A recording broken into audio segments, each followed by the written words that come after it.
You're listening to Monday Morning Quarterback on the Alice Stewart Show. This Armchair Quarterback segment is brought to you by Visiting Angels, America's choice in home care. Call today at 501-225-5100. To find an office near you, log on to visitingangels.com/Little Rock. Welcome back to the show. Armchair Quarterback here with CEO of Blue Diamond Media, David Huckabee, who also worked on Mike Huckabee's 2008 presidential campaign. And on the Democratic side, we have a partner with the Markham Group, Robert McLarty.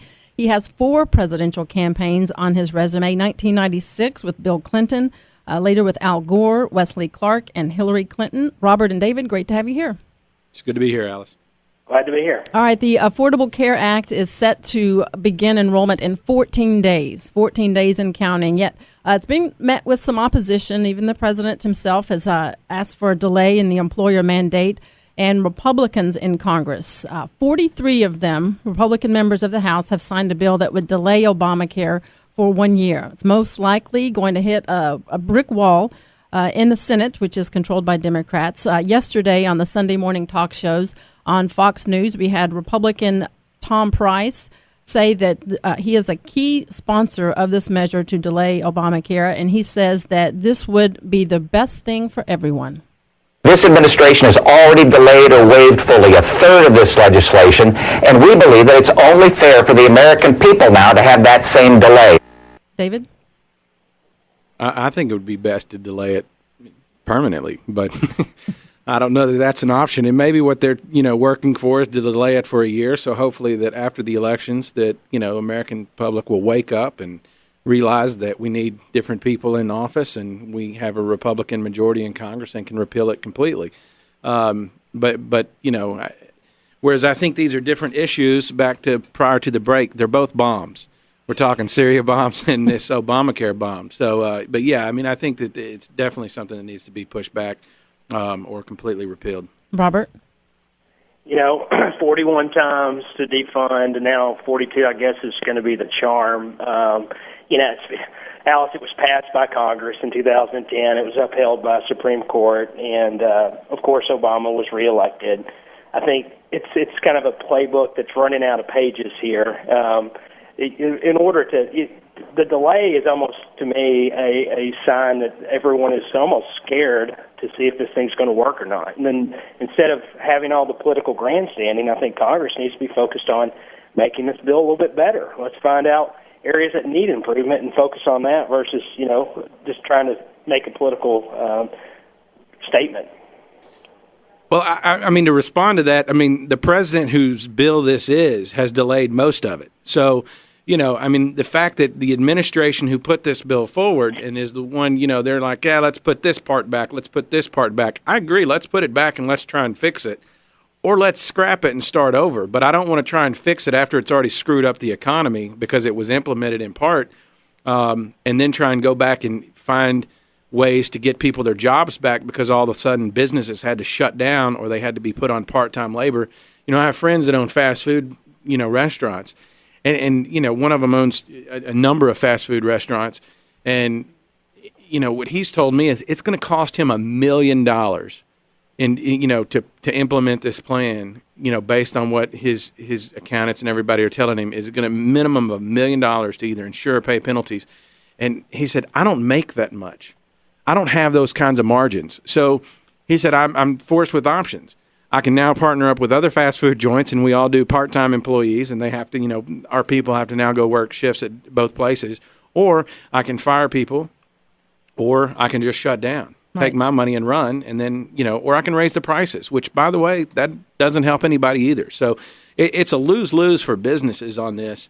And I think there's a better way to get health care to people. And by the way, this doesn't insure everybody. That's the other beautiful thing that everybody keeps, forgetting is this isn't the solve-all that it was supposed to be. On the other side, I'm sorry, Robert, go ahead. No, I was just going to say to that, I'm a small business too, and we've been, our employees have had health care we offer. It's not necessarily going to drive up. There's studies on the other side, just like there's chatter that it's going to drive the cost up. Look, time will tell, and this bill is going to be fixed. It's going to be fixed a little bit more, but I think Republican leadership in the Congress knows that history is not going to be good for them because this thing actually might work, and I think delaying it's just going to continue to put them on the other side of history. And Democrats will say, many Democratic congressmen say that this is some of the side effects of a fundamental transformation in any program, specifically with health care. And Democratic Congressman Chris Van Hollen was on Fox News Sunday yesterday, and he acknowledged there's going to be some tweaks here and there, but ultimately, to delay Obamacare, it would deny affordable care to millions of Americans. We're going to open up these supermarkets of health care plans. People will be able to purchase insurance in those exchanges. So the position that says let's delay it for a year is to deny access to affordable insurance for millions of Americans for another year. David? Well, I was just going to say, that's the great spin of it. But again, I go back to the fact that, the one who authored this bill, it's named after, he didn't name it after himself, but it's named Obamacare. It is aptly taken that name.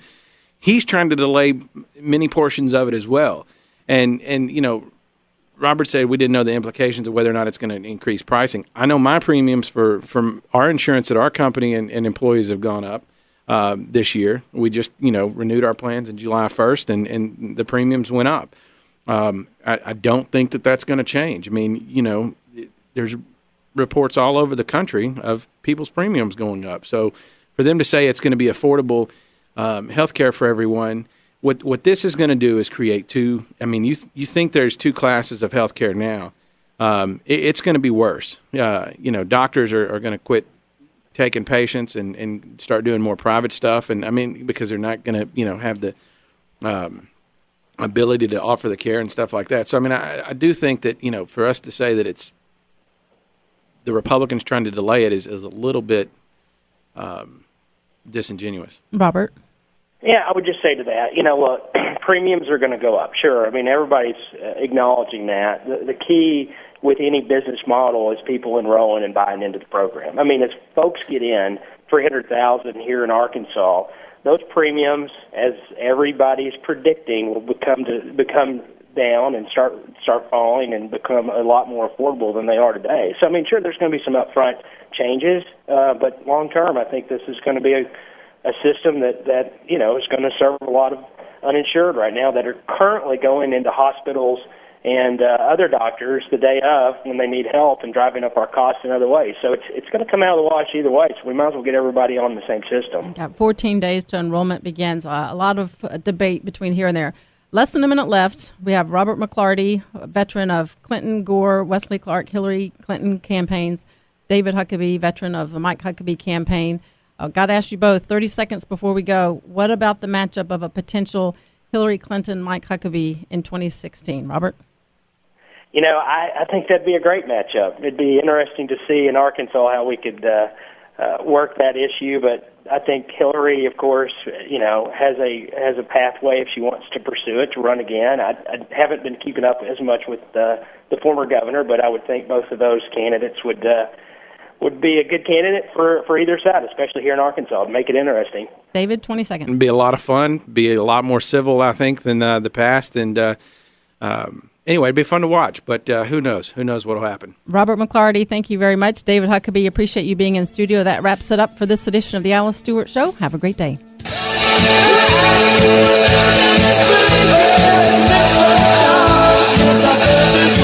The Alice Stewart Show on 96.5 The Voice.